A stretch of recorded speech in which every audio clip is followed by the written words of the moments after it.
Welcome, my name is Father Mark Gatto. I'm the pastor of St. Catherine of Siena Church.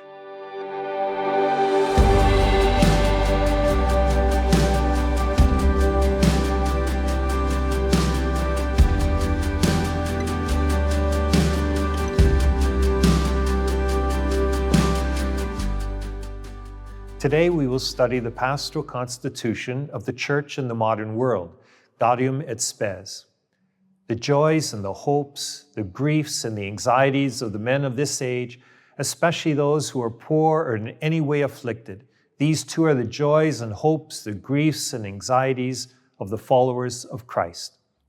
The opening line of this document is perhaps the best known and most quoted of any from the documents of Vatican II. It gives the ultimate spirit of the Council and the vision of the Church for today. The Church sees the world not as an enemy, not as something to be dominated in a battle. We are walking together in a common history and human reality. The Church is to serve this world and humanity as Jesus came to serve and not to be served. This calls for a real dialogue between the Church and all humanity. This is the first ever council document of the Church directed to the entire world. It is addressed not just to members of the Church, but to the whole of humanity.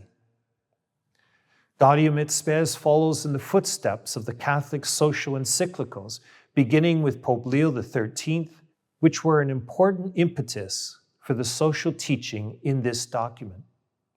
Vatican Council II came at a time when our world had suffered the trauma of 2 world wars in the first half of the 20th century. War led to the killing of millions of human beings and much destruction. We also came face to face with great inhumanity in the evil of the Holocaust. The 1960s saw the struggle for civil rights in the United States. The failure to recognize the dignity of human beings was seen so clearly. This is reflected in this document, which has a focus on human dignity.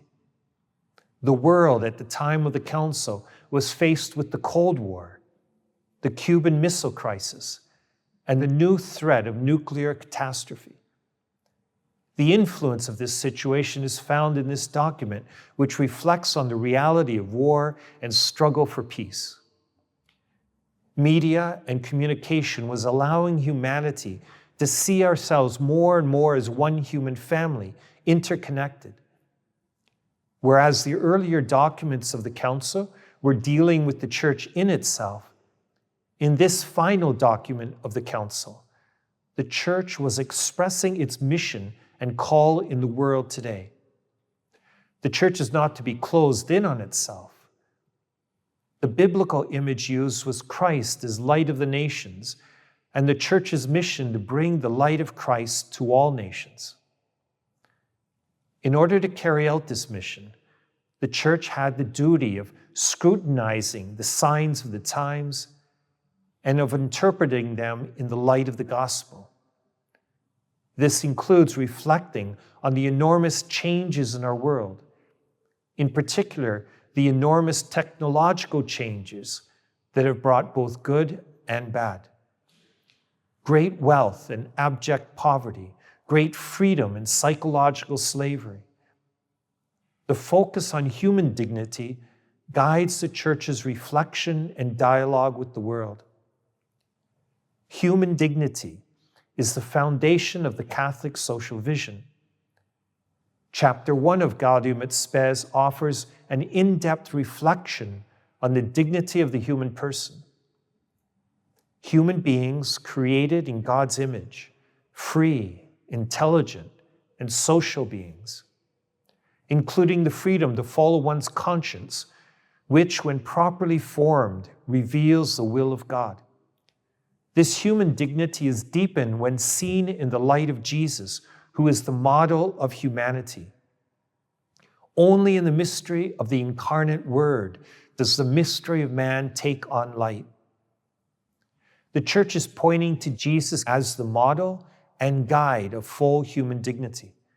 The social teachings of the Church, such as the principle of the common good, subsidiarity, solidarity, preferential option of the poor, are presented as guides in the calling of the Church to work for a better world, for the world is the temple of God.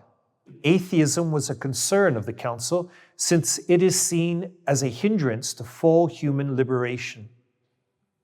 Rather than being hostile to human dignity, God enhances it. The challenge to people of faith is to have an active faith leading to justice and love. Otherwise, it leads people to a suspicion of religion. Therefore, dialogue is a key element in the Church's mission. Dialogue with history, culture, science, other Christians and other faiths, and even with those who are not believers. The Church is called to purify itself continually. This recalls the document on ecumenism, which declares the Church is sempre reformanda, always called to reform.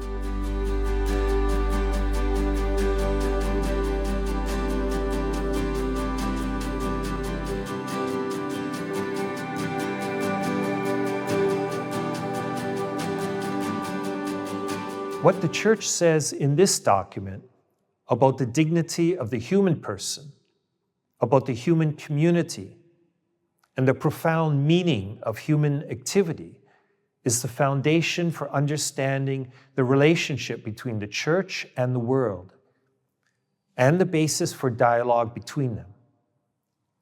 The Church and humanity experience the same earthly situation. She serves as a leaven and as a kind of soul for human society. The Church is called to contribute to the making of the human family and its history more human. The Church can be helped by the world, which can provide ground for the gospel.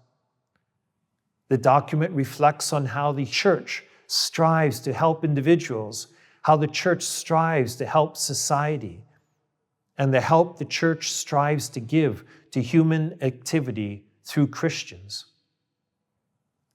But along with all that the Church can offer to our modern world, it looks also at how the Church receives help from the modern world.